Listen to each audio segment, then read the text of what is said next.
Mallory, and this is my lecture on cells. So, to begin with, I have an introductory video. It's quite intense, and I find it one to be one of my favorite videos, introducing cells. And I hope you enjoy it as well.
Okay, so I seem to find that video just intriguing, and it gets me excited and thinking about how all of our bodies are made up of cells and the different functions and what they do to make us be able to do what we can do every day. So we know cells carry out all chemical activities needed to sustain life.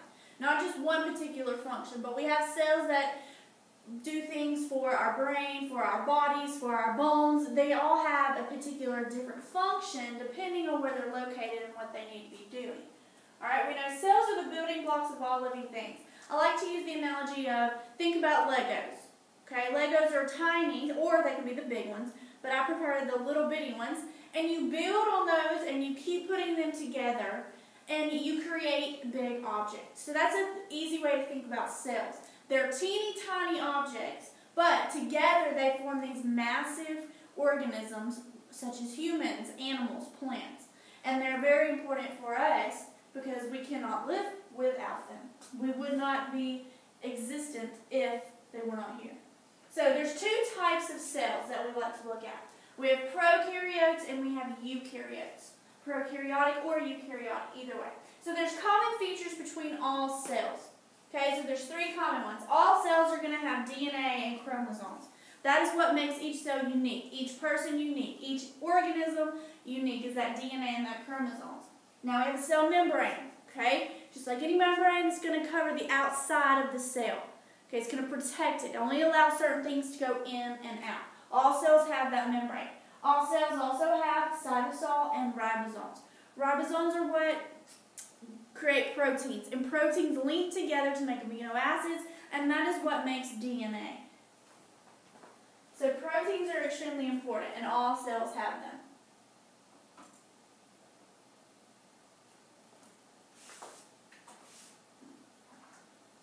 Alright, so a little bit more about prokaryotes. Prokaryotes only have circular DNA. Now, if you think about our DNA, we think about it in that spiral staircase. Okay? Theirs is not going to be like that. It's going to be in a ring. Okay? And when it divides and makes more rings. They are not membrane bound. Okay? Their chromosomes are not membrane bound. They do not have histones. So a histone is what our DNA wraps around. Almost like a button, a boulder type thing where our DNA will wrap around it. They're not going to have those because their DNA is already in a circle. They do not have organelles. Okay, so that's important when we talk about eukaryotes. They have that peptidoglycan cell walls, and they divide by binary fission. So this is unique to a prokaryote.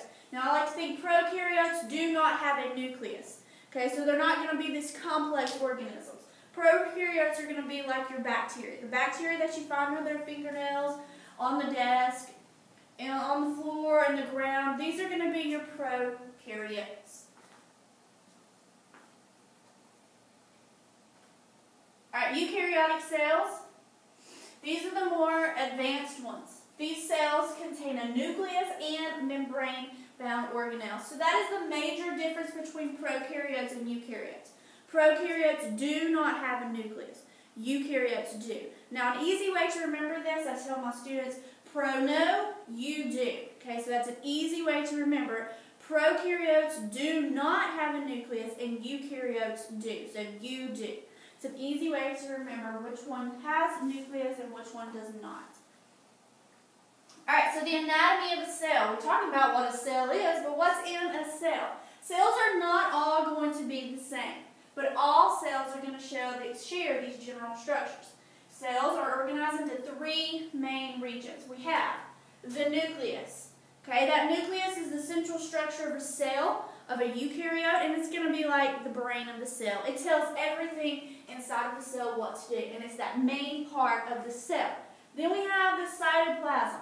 It is all in the cell, and that's where all the other organelles are going to be at. The cytoplasm is almost like jello, okay, a jelly substance that keeps everything in place and is not just letting things go back and forth throughout the cell.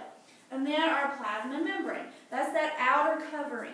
Okay, without that outer covering, everything would just be out and about and no protection of the cell. So those are your three main structures of a cell. Now, we talked about the nucleus. Now, I like to say the nucleus is like the brain of the cell. It's the boss. It tells everybody what to do. Now, it's the control center of the cell. It contains that genetic material, the DNA. So, in our cells, this is where all our DNA is going to be at, in the nucleus. Now, the prokaryote, we say, oh, they don't have a nucleus. Where is their DNA? It just floats around. They don't have those membrane-bound organelles, so it's just floating around in that ring-like structure. Now, there's three regions of the nucleus. You have that nuclear membrane. Just like a plasma membrane, it's going to cover the nucleus and protect it. Now, this nuclear membrane has pores in it, so certain things can go in and out of the nucleus, but only certain things. Then we have the nucleolus, and then we have the chromatin. Okay, chromatin is where all our chromosomal structures are going to be at. That genetic material is going to stay in there. Now, when you think of DNA, like what I said earlier, you probably think of it in that spiral staircase structure. Now, chromatin is DNA, but it's just not condensed down.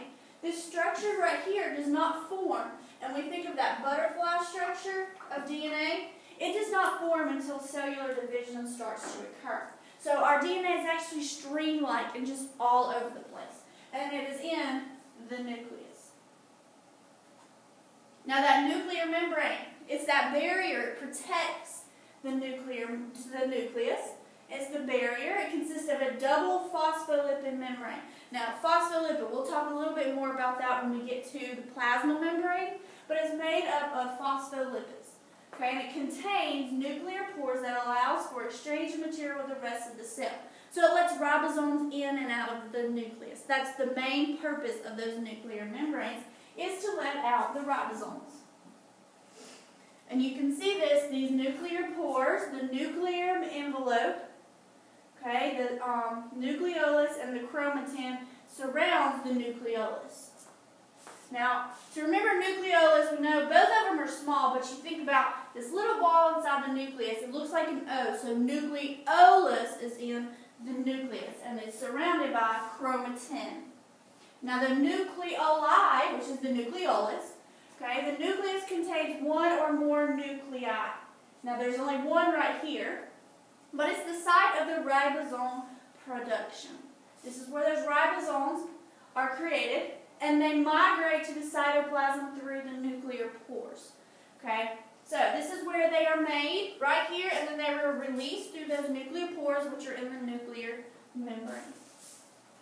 Now, chromatin is composed of DNA and protein scattered throughout the nucleus, and the chromatin condenses to form chromosomes when the cells divide. So I talked about this right here. We expect DNA to be in that spiral staircase structure, but it is not like that except when the cells divide.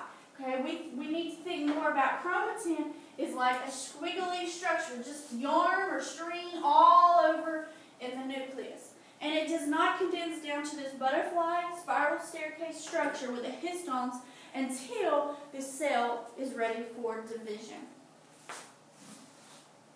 So you need to think of it more like this, until it divides.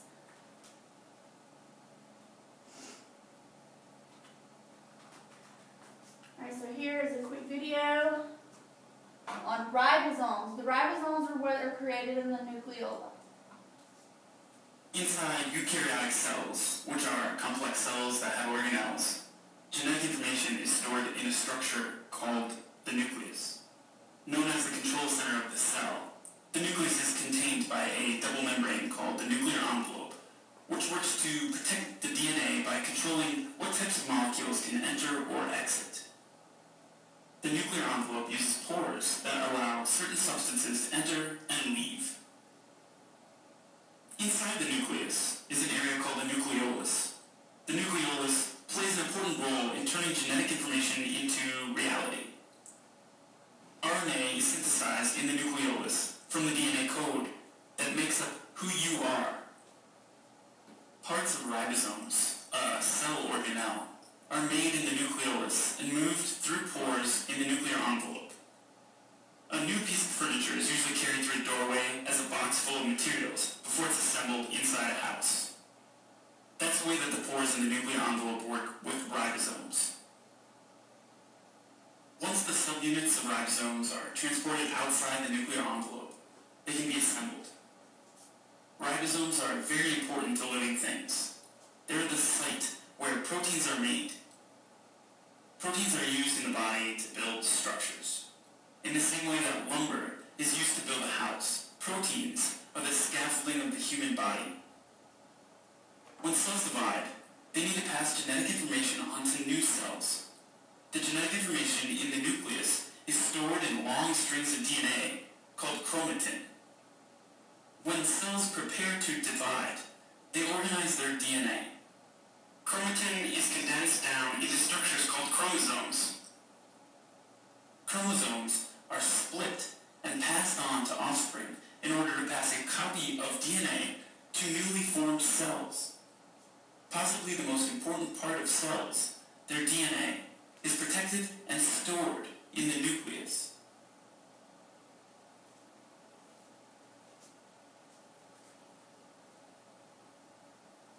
Okay, so that should give you a little bit more detail about the nucleus, the ribosomes, DNA, chromosomes, and how it's condensed.